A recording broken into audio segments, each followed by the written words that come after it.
நீ வருகின்ற நாட்கள் உங்களுக்கு நல்லதே நடக்கட்டும்.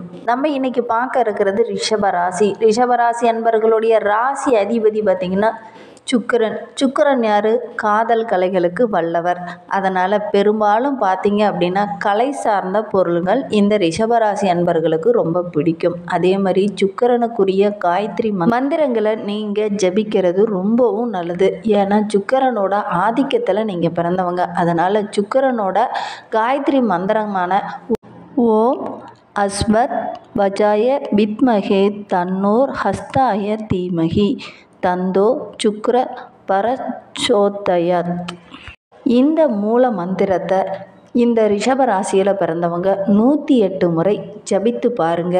கண்டிப்பாக நல்ல மாற்றம் வரும். ஒரு 48 நாள் இந்த மந்திரத்தை சொல்லி தினமுமே உங்களுடைய பூஜை அறையில் இந்த மந்திரத்தை ஜபித்து அதுக்கப்புறம் அன்றாட வேலைகளை நீங்கள் தொடங்குங்க. ஏன்னா உங்களுடைய ராசி அதிபதி சுக்கிரன். அதனால் இந்த ஒரு காரியத்தை இந்த ரிஷபராசி அன்பர்கள் 48 நாள் செஞ்சு பாருங்கள். கண்டிப்பாக உங்களுடைய வாழ்க்கையில் ஒரு மாற்றம் வரும். நம்பிக்கையோடு செய்யுங்க.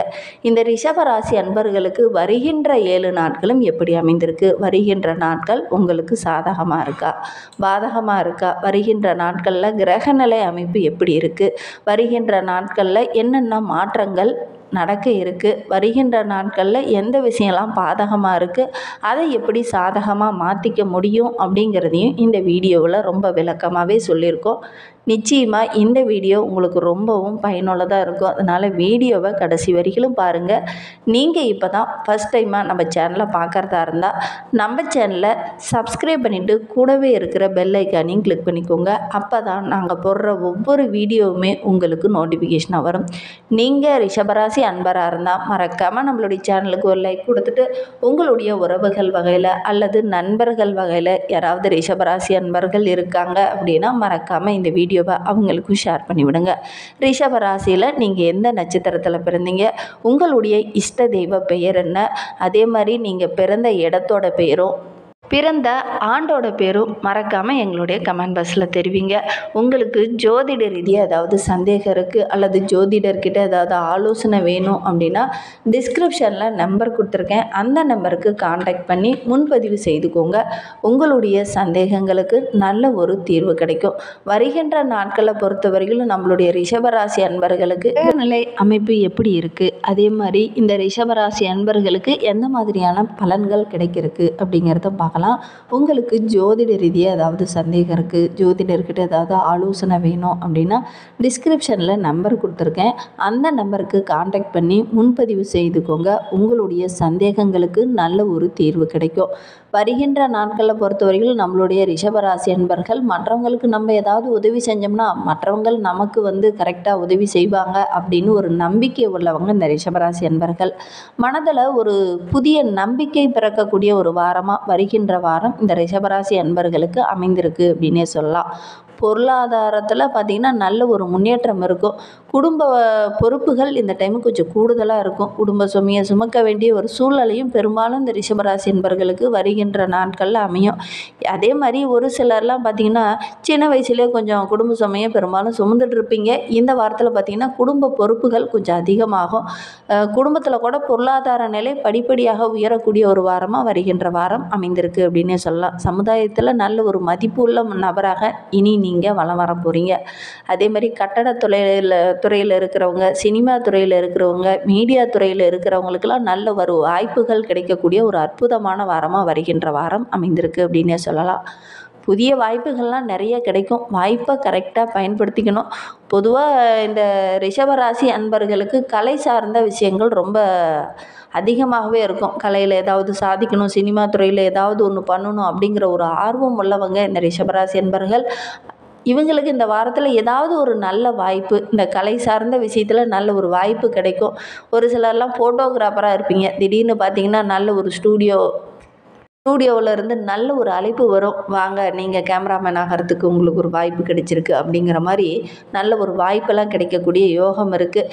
நிதி ஆலோசனை இந்த டைம் பார்த்திங்கன்னா ரொம்ப சிறப்பாக இருக்குது அப்படின்னே சொல்லலாம். நிதி ஆலோசனை துறையில் இருக்கிறவங்களுக்கு நல்ல ஒரு முன்னேற்றமான காலகட்டமாக வருகின்ற வாரம் அமைந்திருக்கு அப்படின்னே சொல்லலாம்.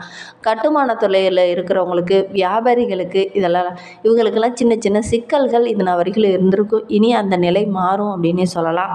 அதே மாதிரி எரிவாயு துறையில் இருக்கிறவங்களுக்கும் இது ரொம்ப யோகமான காலம். உங்களுடைய பொருளாதார வளர்ச்சி ரொம்ப சிறப்பாக இருக்குது. நல்ல ஒரு லாபம் கிடைக்கக்கூடிய நாட்களாக வருகின்ற நாட்கள் அமைந்திருக்கு அப்படின்னே சொல்லலாம். ஆசிரியர் துறையில் இருக்கிறவங்களுக்கு நல்ல ஒரு பதவி உயர்வு, சின்ன சின்ன மாற்றங்கள் இதெல்லாம் நடக்கக்கூடிய ஒரு வாய்ப்பு இருக்குது. ஏன்னா வருகின்ற நாட்களில் பொறுத்த வரைக்கும் நம்மளுடைய ரிஷபராசி அன்பர்களுக்கு சூரிய பகவான் உங்களுடைய ராசிக்கு 12ஆம் இடத்துல இருக்கிறார். ஏதோ ஒரு விதத்தில் உங்களுடைய மனது ரொம்ப பாடாப்பட்டிருக்கும், ரொம்ப பாதிக்கப்பட்டிருக்கும். அந்த நிலை இனி மாறும் அப்படின்னே சொல்லலாம். ரொம்ப நிம்மதியான நாட்களாக வருகின்ற நாட்கள் உங்களுக்கு அமைந்திருக்கு அப்படின்னே சொல்லலாம். நீங்கள் பறிகொடுத்த அந்த நிம்மதி வருகின்ற நாட்களில் கிடைக்கும் அப்படின்னே சொல்லலாம். மன போராட்டமாக, மனக்குழப்பமாக, ஒரு விதமான இன்னல்ல இருந்த இந்த ரிஷபராசி அன்பர்களுக்கு இனி நிம்மதி கிடைக்கக்கூடிய ஒரு அற்புதமான வாரமாக வருகின்ற வாரம் அமைந்திருக்கு அப்படின்னே சொல்லலாம். உறவினர்கள் இடத்துல இருந்த அந்த சின்ன சின்ன மனசங்கள், அதே மாதிரி மன குழப்பம் இது எல்லாமே நீங்கி ரொம்ப நிம்மதியான ஒரு வாரமாக வருகின்ற வாரம் அமைந்திருக்கு அப்படின்னே சொல்லலாம். உத்தியோகத்தில் இருக்கிறவங்களுக்கு கூட மேல் அதிகாரியோட பாராட்டு இந்த காலகட்டத்தில் கிடைக்கும். சந்திரனோட சஞ்சாரம் உங்களுக்கு சாதகமாக இருக்கிறதுனால இந்த காலகட்டத்தில் நிறைய அனுகூலமான பலன்கள் இந்த ரிஷபராசி அன்பர்களுக்கு கிடைக்கும். செவ்வாய் 3ஆம் வீட்டில் இருக்கிறார். தொழிலுக்கு யாரெல்லாம் போட்டியாக இருந்தாங்களோ அவங்கெல்லாம் உங்களை விட்டு விலக ஆரம்பிப்பாங்க. குடும்பத்தில் கூட சின்ன சின்ன மனக்குழப்பங்கள் இதனால் வரையில் இருந்திருக்கும். இனி அந்த நிலை மாறும் அப்படின்னே சொல்லலாம். எப்பவுமே கவலையாக இருந்த உங்களுடைய வாழ்க்கையில் சின்ன சின்ன மாற்றங்கள் இந்த காலகட்டத்தில் நடக்கும் அப்படின்னே சொல்லலாம். ஒரு சிலருக்கெல்லாம் பார்த்திங்கன்னா ஆரோக்கிய ரீதியாக சின்ன சின்ன பிரச்சனைகள் இருந்திருக்கும். இனி அந்த பாதிப்புகள் படிப்படியாக குறையும். புதன் 11 மற்றும் 12ஆம் இடத்துல இருக்கிறார். பெண்களால் பணவரத்து வருகின்ற நாட்களில் கிடைக்கும். அதே மாதிரி பெற்றோர்களுடைய ஆரோக்கியத்தில் கொஞ்சம் கவனம் செலுத்துங்க. திடீர்னு சின்ன சின்ன மருத்துவ செலவுகள் வரும். குரு பகவான் 1ஆம் வீட்டில் இருக்கிறார். அது ரொம்ப அமோகம் அப்படின்னே சொல்லலாம். குரு பகவான் உங்களுடைய ராசியில் 1ஆம் இடத்துல இருக்கிறது அப்படிங்கிறது ரொம்ப யோகம் அப்படின்னே சொல்லலாம். தொழிலில் யாரெல்லாம் உங்களுக்கு விரோதியாக செயல்பட்டாங்களோ அவங்கெல்லாம் உங்கள்கிட்ட நட்பு பாராட்டுவாங்க. அதே மாதிரி வெளிவட்டாரத்தில் கூட நல்ல ஒரு செல்வாக்கு, நல்ல ஒரு மதிப்பு கிடைக்கக்கூடிய நாட்களாக வருகின்ற நாட்கள் அமைந்திருக்கு அப்படின்னே சொல்லலாம். ஒவ்வொரு விஷயத்தையும் ரொம்ப ஆர்வமாக இறங்குவீங்க. இதை நான் கற்றுக்கணும், இதில் நான் முன்னுக்கு வரணும் அப்படிங்கிற மாதிரி ஆர்வமாக இறங்குவீங்க. தொழிலையும் வருகின்ற நாட்களில் நல்ல ஒரு லாபம் பெறக்கூடிய யோகம் இருக்குது. சுக்கிரன் உங்களுடைய ராசி அதிபதி 11ஆம் வீட்டில் இருக்கிறார். காதலித்த பெண்ணையை இந்த காலகட்டத்தில் கரம் பிடிக்கக்கூடிய யோகம் இருக்குது. அதுவும் பெற்றோருடைய ஆசையோடைய கரம் பிடிப்பீங்க. சனி பகவான் 11ஆம் வீட்டில் இருக்கிறார். வீட்டு மனை வாங்கிறதுக்கான யோகம் இந்த ரிஷபராசி என்பர்களுக்கு வருகின்ற நாட்களில் அமையும். புதிய வீடு கட்டலாம் அப்படிங்கிற ஒரு எண்ணம் மேலோங்கும். பண விஷயத்தில் மட்டும் கொஞ்சம் அலட்சியம் காட்ட வேண்டாம். ரொம்ப கவனமாக இருங்க. கவனக்குறைவாக இருந்தீங்க அப்படின்னா சின்ன சின்ன இடத்துல ஏமாற வேண்டிய ஒரு சூழ்நிலை இருக்குது. கவனமாக இருக்கிறது நல்லது. ராகு பகவான் 11ஆம் வீட்டில் இருக்கிறார். பிள்ளைகளால் ஏதாவது சின்ன சின்ன பிரச்சனைகள் வர்றதுக்கான ஒரு சூழ்நிலை இருக்குது. புதிய வீடு மாறுவதற்கான வாய்ப்பும் இந்த காலகட்டத்தில் ஒரு சிலருக்கு இந்த ரிஷபராசி என்பர்களுக்கு அமையும். கணவன் மனைவி உறவில் இருந்த அந்த சின்ன சின்ன பிரச்சனைகள் எல்லாமே சரியாகி வருகின்ற நாட்களில் நல்ல ஒரு ஒற்றுமையை எதிர்பார்க்கலாம். கேது பகவான் 5ஆம் வீட்டில் இருக்கிறார். இந்த காலகட்டத்தில் ஒவ்வொரு விஷயத்தையுமே பார்த்திங்கன்னா ரொம்ப துணிவோடு இறங்குவீங்க. துணிவோடு இறங்குறதுனால நல்ல ஒரு லாபம் கிடைக்கக்கூடிய யோகமான வாரமாக வருகின்ற வாரம் இந்த ரிஷபராசி அன்பர்களுக்கு அமைந்திருக்கு அப்படின்னே சொல்லலாம். இந்த ரிஷபராசியில் பிறந்த 3 நட்சத்திரக்காரர்களுக்கும் அடுத்து வருகின்ற 7 நாட்களும் எப்படி அமைந்திருக்கு அப்படிங்கிறத பார்க்கலாம். ரிஷபராசியில் கார்த்திகை 2, 3, 4 பாதங்களில் பிறந்தவங்களுக்கு வருகின்ற நாட்கள் ரொம்ப யோகமான நாட்களாக அமைந்திருக்கு அப்படின்னே சொல்லலாம். விரயஸ்தானத்தில் சூரியன் சஞ்சரிப்பதனால செலவுகள் கொஞ்சம் அதிகரித்தாலும் ஜீவஸ்தானத்தில் சஞ்சரிக்கக்கூடிய சனி பகவானும் ராகு பகவானும் நல்ல ஒரு லாபத்தை கொடுப்பாங்க. தொழிலில் நல்ல ஒரு முன்னேற்றத்தை கொடுப்பாங்க. வேலையில் நல்ல ஒரு முன்னேற்றத்தை கொடுப்பாங்க. வேலையில் கூட நல்ல ஒரு சம்பள உயர்வை கொடுப்பாங்க. வேலைப்பளு கொஞ்சம் அதிகமாக இருந்தாலும் நல்ல ஒரு முன்னேற்றத்தை இந்த காலகட்டத்தில் எதிர்பார்க்கலாம்.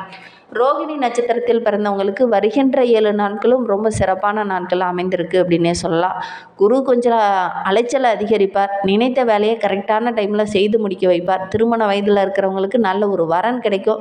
குழந்தை பேர் இல்லாதவங்களுக்கு நல்ல ஒரு குழந்தை பேர் கிடைக்கும். தொழிலில் நல்ல ஒரு முன்னேற்றம் இருக்கும். மிருகசீரிடம் 1, 2 பாதங்களில் பிறந்தவங்களுக்கு வருகின்ற நாட்கள் செவ்வாய் நீச்சம் அடைந்திருப்பதனால ஒவ்வொரு செயல்லையும் கொஞ்சம் கவனமாக இருக்கணும். சூரிய பகவான் புதன் கொஞ்சம் செலவு அதிகரிப்பாங்க.